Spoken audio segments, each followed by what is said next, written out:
എങ്ങനെ ഗോപിയുടെ സുഖാണോ? എന്ത് സുഖം ജോണി, ഫയലിൽ മുങ്ങി മരിക്കാനല്ലേ എന്റെയൊക്കെ യോഗം. ഗോപിയേട്ടനെ പോലുള്ളവരാ ഭാഗ്യം ചെയ്തവര്. നാട്ടിലൊരു ജോലി, അതും തഹസീൽദാര്. ഒരു പ്യൂണായിട്ട് കിട്ടിയിരുന്നെങ്കിൽ ഞാനിതൊക്കെ വലിച്ചെറിഞ്ഞ് നാട്ടിൽ വന്നേനെ.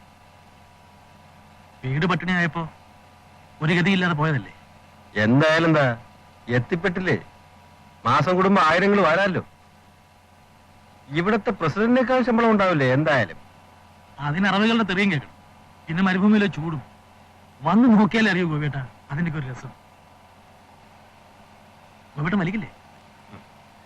ഇതൊക്കെ കണ്ട ആരാ വലിച്ചു പോകാത്തത്?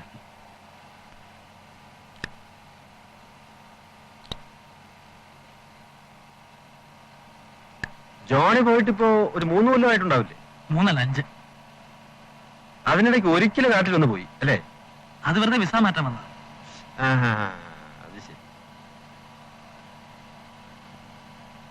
ഗോപിയേട്ടൻ എന്നാ സർട്ടിഫിക്കറ്റ് തന്ന കാരണം നല്ലൊരു ജോലി കിട്ടി. അവർ തന്നെ വിസയും തന്നു. ഇപ്പൊ എന്തിലാ? ഒരു ഓയിൽ കമ്പനിയില്ല. ജോലി? ഗോപിയേട്ടൻ ഇറങ്ങില്ലേ? ഞാൻ ഇവിടെ ഇറങ്ങാം. ഒന്നിടത്ത്